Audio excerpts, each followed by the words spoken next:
अगर आपने मैशल की पिछली एपिसोड्स नहीं देखी तो उनका लिंक आपको डिस्क्रिप्शन में मिल जाएगा, वहां क्लिक करके आप देख सकते हो। तो पिछले एपिसोड में आपने देखा था मैश और उसकी गैंग को आउटडोर ग्लास के अंदर जंगली स्कॉर्पियंस को हराना था, जो कि कुछ ऐसे दिखते हैं। और लैम डॉन्ग के एक स्टूडेंट सिल्वा ने उनके साथ लड़ाई मोड़ ली। अब देखते हैं कि मैश क्या करता है। तो वहां पर डॉट और सिल्वा होते हैं। डॉट सोचता है ये सब क्या है, हमारे मैजिक पावर में काफी डिफरेंस है। वो उन दोनों को देखता है, सोचता है लगता है कि ये मशरूम खोपड़ी वाला भी मेरी कोई मदद नहीं कर पाएगा, मुझे ही कुछ करना होगा, मुझे ही इस लड़की को बचाना होगा। सिल्वा कहता है तुम तो थक गए, हार मान जाओ। डॉट कहता है नहीं मानूंगा। सिल्वा कहता है तुम्हें लड़ना नहीं आता, तुम नाली के कीड़े हो, हार मान जाओ। वो नहीं हिलता।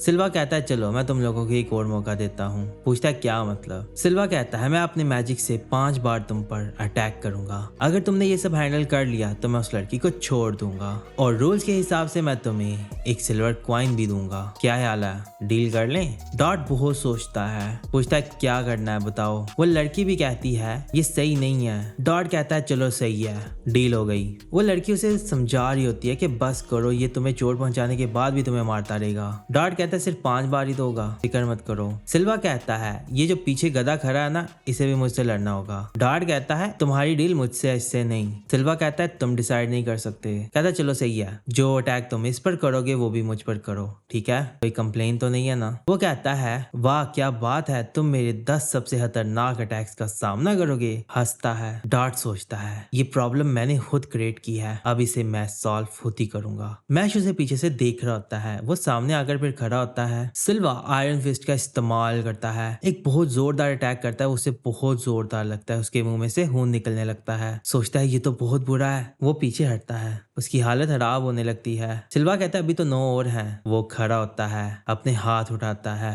चलो। मैश उसे देख रहा होता है, फिर से वो आयरन फिस्ट का इस्तेमाल करता है, उसे बहुत जोर से लगता है। कहता है एक और है, फिर तीसरा अटैक करता है, चौथा करता है, फिर 5वां करता है। वो लड़की भी उसे देख रही होती है और बहुत परेशान होती है। फिर वो तकरीबन 9 अटैक कर लेता है, लेकिन फिर भी वो खड़ा होता है। उसे उस लड़की की बात याद आती है जिसमें वो बोल रही थी कि एक बंदा मुझे थ्रेट करता है, मुझे नहीं पता कि मैं क्या करूं। डॉट सोचता है मैं बहुत इडियट हूँ, मुझे भी उस वक्त समझ नहीं आया था, उसने सिर्फ अच्छा बनने का दिखावा किया क्योंकि मैं बेवकूफ हूँ, इसीलिए सब पर यकीन कर लेता हूँ, जैसे उस लड़की के आंसुओं पर किया था। सिल्वा कहता है तुमने तो मेरे सारे अटैक्स बर्दाश्त कर लिए, मैं लास्ट वाला सबसे बड़ा अटैक करूंगा। वो तैयार हो जाता है, आयरन फिस्ट मैजिक करता है, वो अटैक उसकी तरफ जाता है, उससे जोर से लगता है, वो पीछे जाकर गिरता है। सिल्वा बड़ा खुश होता है, उसे मारकर वो नीचे गिर जाता है। कहता है बस इतना ही दम था और तुम्हें ऐसा लगा था कि तुम मुझे हरा सकते हो। वो देखते हैं वो फिर से खड़ा हो जाता है। कहता है 10 हो गए, अब मेरी बारी है। सिल्वा बड़ा शॉक होता है, ये बंदा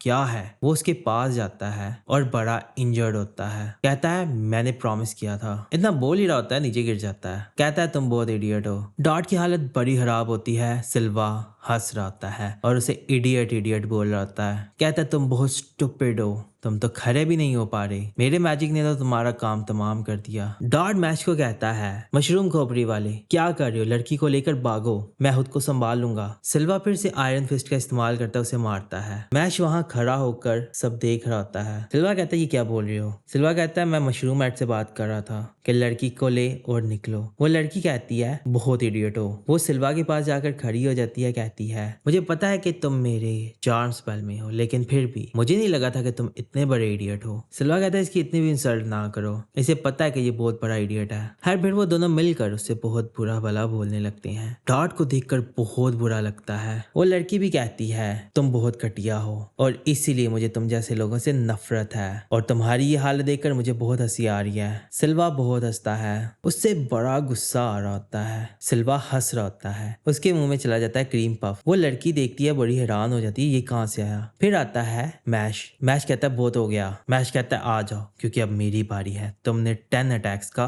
चैलेंज किया था, अब मैं 10 अटैक करूंगा। वो बहुत गुस्से में होता है, कहता है आजा सामना कर कमीने। फिर हमें दिखाते हैं लांस को। कहता है मुझे उम्मीद है कि वो ठीक होगा। फिन कहता है वो मैश है, उसे कुछ नहीं होने वाला। लेमन भी कहती है हाँ तुमने ठीक कहा, उसने तो प्रोफेसर को भी धूल चटा दी थी। लांस कहता है यहाँ बहुत अलग अलग टाइप की मेजेस हैं, व्हाइट मेजेस जो कि जादू करने में बहुत माहिर हैं, रेड मेजेस जो कि कॉम्बैट में बहुत अच्छे हैं। अभी तक उसका सामना सिर्फ व्हाइट मेज से हुआ है, इसलिए रेड मेज को हराना उसके लिए मुश्किल है। और डबल लाइनर्स भी बहुत खतरनाक हैं। ये सुनकर वो बड़े शॉक होते हैं। लांस कहता है मैच जितने पावरफुल या उससे ज्यादा पावरफुल मेजेस तुम्हें यहाँ बहुत मिल जाएंगे। हमें फिर ले चलते हैं सिल्वा की तरफ। कहता है तुमने तो बहुत बड़ी बात कर दी। वो जाता है डार्ट के पास, कहता है तुम्हारे जैसे और इसके जैसे लड़के मुझे बहुत गुस्सा दिलाते हैं। वो उसे पकड़ता है, कहता है इसके जैसे जो मेजेस है ना, ये सिर्फ कमजोर लोगों पर ताकत आजमाते हैं, इसीलिए मेरा दिल करता है मैं इन लोगों को मसल दूं। जब इन्हें पता चलता है इनके साथ धोखा हुआ है तो ये बहुत ही मरझा जाते हैं और ये देखकर मुझे बहुत मजा आता है। इसकी वजह से मेरे कपड़े जल गए जो कि बहुत कीमती हैं। वो उसे उठाकर नीचे मारने लगता है, इतने में मैश उधर आ जाता है। वो आकर उसे पंच मारता है। वो मैजिक का इस्तेमाल करके शील्ड बना लेता है और मैश को लगता है हल्का सा स्क्रैच। वो पीछे हट जाता है। फिर सिल्वा बहुत हंसता है, कहता है तुम्हें लगता है तुम मुझसे जीत सकते हो? मैंने फर्स्ट ईयर में 2 सोने के सिक्के जीते थे। मैं तुम दोनों से ज्यादा ताकतवर हूँ और तुम कह रहे हो मुझे मारोगे? वो मैजिक का इस्तेमाल करता है, कहता है आ जाओ लो लाइफ। वो उस पर अटैक करता है, कहता है क्या हुआ अब तुम्हें? फिर से वो उस पर अटैक करता है और अटैक किए जा रहा होता है। कहता है तुम मुझे मारना चाहते थे ना, आ जाओ। वो किए जा रहा होता है अटैक। फिर उसके एक अटैक को अपने एक हाथ से पकड़ लेता है। फिर वो एक फिस्ट बनाता है, कहता है ये मेरा ट्राइसेप मैजिक था, अब मैं बैलिस्टिक नकल करने वाला हूँ। कहता है ट्राइसेप मैजिक? मैंने पहले कभी नहीं सुना, क्या तुम सीरियस हो? वो फिर से अटैक करता है। मैच भागता हुआ उसकी तरफ जाता है, उसके अटैक्स को डॉज किए जा रहा होता है। सिल्वा कहता है मैं तुम्हें अब अपनी पावर दिखाता हूँ और अटैक करता है। वो मुक्के मारकर उसके अटैक्स को तोड़ी जा रहा होता है। उसके पास पहुंच जाता है। वो देखकर बहुत शॉक हो जाता है, कहता है डफर। इतने में उसके चेहरे पर जोरदार पंच मारता है और वो पीछे जाता है। वो लड़की देखकर बड़ी शॉक होती है, ये क्या है? उसे बहुत जोर से लगता है। मैच फिर से आगे बढ़ता है। उसे बहुत जोर से लगती है। सोचता है लास्ट ईयर मैंने 2 सोने के सिक्के जीते थे और वो भी अपने दम पर, और सेकेंड ईयर में सबसे अच्छा जादू मेरा है, मैं सबसे ज्यादा स्किल्ड हूँ। वो फिर से अटैक करता है। उसकी तरफ क्रिस्टल्स आते हैं। मैच अपनी फिस्ट बनाता है, बहुत गुस्से में होता है और फिर वो मुक्का मारकर उसके क्रिस्टल्स को तोड़ता हुआ उसे हिट करता है। उसे बहुत जोर से लगती है और वो नीचे गिर जाता है। उसके मुंह में से बहुत खून निकलने लगता है। सोचता है ये क्या है, ये तो मुझे मार देगा, मैं इससे नहीं जीत सकता। मुझ में तो अब खड़ी होने की ताकत नहीं है, मैं एक और हिट नहीं सह पाऊंगा। आखिर ये है क्या? मैच फिर पीछे जाता है। वो देखता है वो पीछे जाकर ट्री के पास बैठ जाता है और फिर सिल्वा देखता है, कहता है ये वहां जाकर बैठ गया क्यों? मैच कहता है 2 हो गए हैं, तुमने 10 की शर्त लगाई थी, क्या तुम सह लोगे? वो ये सुनकर बहुत शॉक हो जाता है। मैच कहता है 8 बाकी हैं। खैर उसकी हालत बहुत खराब होती है। फिर मैच उठता है, अगले अटैक के लिए बढ़ता है। डार्ट और वो लड़की देखकर बड़े शॉक होते हैं कि ये क्या हो रहा है। मैच उसके पास जाता है, कहता है तीसरा सह लोगे ना? वो बहुत पैनिक हो जाता है, मैं क्या करूं? सोचता है मैं नहीं कर सकता, अगर एक और अटैक भी उसने किया मैं मर जाऊंगा, मुझे कोई प्लान बनाना होगा जल्दी। उसे आवाज आती है, पीछे से एक मॉन्स्टर आ रहा होता है। वो उन ट्रीज को तोड़ता हुआ आगे बढ़ता है। वहां होता है एक स्कॉर्पियन, बहुत खतरनाक। उसके सर पे स्टार होता है। सिल्वा सोचता है इसको मारने से 1 से ज्यादा सिल्वर कॉइन्स मिलेंगे। जब तक ये जायंट स्कॉर्पियन इस मशरूम हेड से लड़ेगा मैं यहाँ से निकल जाऊंगा। वो स्कॉर्पियन उस पर अटैक करता है। मैश उसे पकड़ के ऊपर उठाता है। वो ऊपर चला जाता है। सारे देखकर बड़े शॉक हो जाते हैं। मैश कहता है मैं बिजी हूँ, सॉरी, लेकिन उसका स्टार नीचे गिर जाता है। सिल्वा बहुत शॉक हो जाता है, कहता है ये क्या मजाक चल रहा है? फर्स्ट ईयर में मैंने 2 गोल्ड कॉइन्स हासिल किए थे, कोई भी मेरा मजाक नहीं बना सकता। मैच कहता है क्या हम इसे यहाँ रोक दें, क्योंकि मुझे तुम पर तरस आ रहा है। फिर वो चुप कर जाता है। मैच पीछे मुड़कर उस लड़की को देखता है। वो लड़की सोचती है मैंने सोचा नहीं था कि सिल्वा हार जाएगा, अब मैं क्या करूं? फिर वो रोने लगती है, कहती है माफ कर दो, इसने मुझे ये सब करने के लिए कहा था, मैं बस उसे नहीं मना कर पाई, मैं बहुत डर गई थी, प्लीज मुझे माफ कर दो, मैं बहुत बुरी हूँ। देखती है मैच उसे पीछे से पकड़ लेता है। मैच कहता है कोई बात नहीं। वो लड़की स्माइल करती है, सोचती है सारे लड़के एक जैसे होते हैं, लेकिन वो उसे पकड़ के पीछे फेंकता है। उसका सर जमीन पर टकराता है। मैच कहता है मैं सबके साथ एक जैसा बर्ताव करता हूँ। उस लड़की की हालत भी खराब हो जाती है। डॉट सब देख रहा होता है, बड़ा शॉक होता है। डॉट सोचता है ये जरूर पागल है। फिर हमें दिखाते हैं लेमन को। पूछती है मैच तुम ठीक हो, तुम्हें तो चोट लगी है? कहता है नहीं कुछ नहीं हुआ। लैंस कहता है तो तुम सेकंड ईयर वाले सिल्वा से लड़े? कहता हाँ। फिन कहता है बहुत अच्छे मैच, तुमने स्टार स्टोन वाले स्कॉर्पियन को भी हरा दिया, 2 सिल्वर कॉइन्स मिल रहे हैं तुम्हें इसके बदले में, बहुत कमाल हुआ। उसके सारे दोस्त उसे अप्रिशिएट कर रहे होते हैं। डॉट पीछे खड़ा होकर सारा कुछ सुन रहा होता है। मैश डॉट को देखता है, उसे याद आता है कि वो लड़की उसे कितना बुरा भला बोल रही थी। फिर हमें दिखाते हैं डॉट के पास लेमन जाती है, कहती है तुम्हें भी चोट लगी है। वो उसे देखता है, वो बोल रही होती है क्या तुम ठीक हो। वो फिर से बहुत नर्वस हो जाता है और अपना सर हिलाने लगता है। लेमन कहती है इसे क्या हो गया। डॉट कहता है मशरूम सर वाले, माफ करना मैंने तुम्हें फजूल में इस सब में फंसा लिया, लेकिन शुक्रिया। मैश कहता है तुम ऐसे तो नहीं थे। कहता है बस कर दो नहीं तो मार दूंगा, मुझे बहुत शर्म आ रही है ये सब कहते हुए, अब बस कर दो। लांस आता है, कहता है वो तुम्हारे पीछे था मैश, मुझे अंदाजा हो गया था। लैंग अब सिक्कों के पीछे है और तुम्हारे जरिए वो एडलर को निशाना बना रही हैं, इसी वजह से सिल्वा ने तुमसे लड़ाई की थी। मैश कहता है मतलब लैंग डॉर्म वाले। लांस कहता है हाँ, लैंग डॉर्म में बड़ी फैमिलीज के लोग ही पढ़ते हैं, वो खुद को बहुत ऊपर समझते हैं और अपनी फैमिली को भी, इनकी नजर में हम कुछ भी नहीं है। ये हमें ब्यूरो ऑफ मैजिक में दाखिल होने से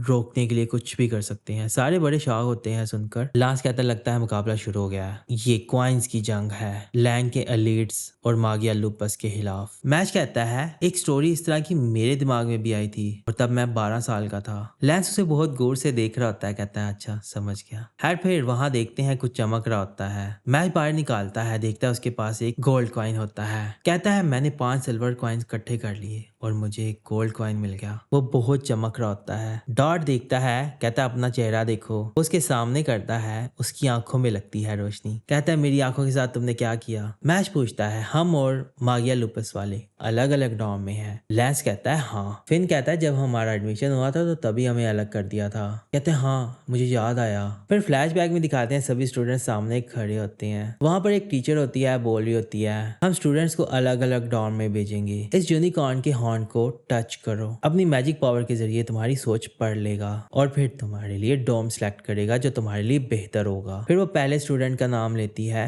वो आता है, वो जाकर उसके हॉर्न को पकड़ता है। वो यूनिकॉर्न कहता है तुम्हारे अंदर मैंने विलिंगनेस सेंस की है और विजडम भी, तुम्हारे लिए और का डॉर्म बेस्ट है। कहता है सही है। बहुत खुश होता है, चला जाता है। फिर वो अगले स्टूडेंट का नाम लेती है। सारे देखकर बड़े खुश होते हैं। वो यूनिकॉर्न सभी को उसके डॉर्म बताई जा रहा होता है कि तुम किस डॉर्म में जाओगे। सारे स्टूडेंट्स वहाँ लाइन में खड़े होते हैं। फिर यूनिकॉर्न सोचता है मैं तो सदियों से ये सब कर रहा हूँ, मैंने आज तक कभी गलत फैसला नहीं लिया क्योंकि मैं लोगों का दिमाग पढ़ सकता हूँ। फिर मैच बर्नडैट की बारी आती है। वो आकर उसके हॉर्न को पकड़ता है, वो उसका दिमाग पढ़ने लगता है और जैसे ही वो उसका दिमाग पढ़ता है मैच होता है क्रीम पफ में। वो उसे जोर से पकड़ता है। मैच कहता है माफ करना, वो अक्सर मेरी पावर पर कंट्रोल नहीं रहता। वो यूनिकॉर्न सोचता है ये लड़का तो सिर्फ क्रीम पफ के बारे में सोच रहा है, ये लड़का क्या है, क्रीम पफ के अलावा ये कुछ और सोच ही नहीं रहा। आखिर इसके दिमाग में चल क्या रहा है, इसका फेस देखो, ये नहीं हो सकता। मैं यहाँ सदियों से डॉर्म चुन रहा हूँ और आज तक कभी ऐसा नहीं हुआ कि मेरे पास जवाब ना हो। चलो फिर से ट्राई करते हैं। वो फिर से ट्राई करता है, मैच होता है क्रीम पफ में। फिर वो क्रीम पफ के बारे में बोलने लगता है कि उसे कैसे बनाते हैं। वो उसकी रेसिपी बताने लग पड़ता है।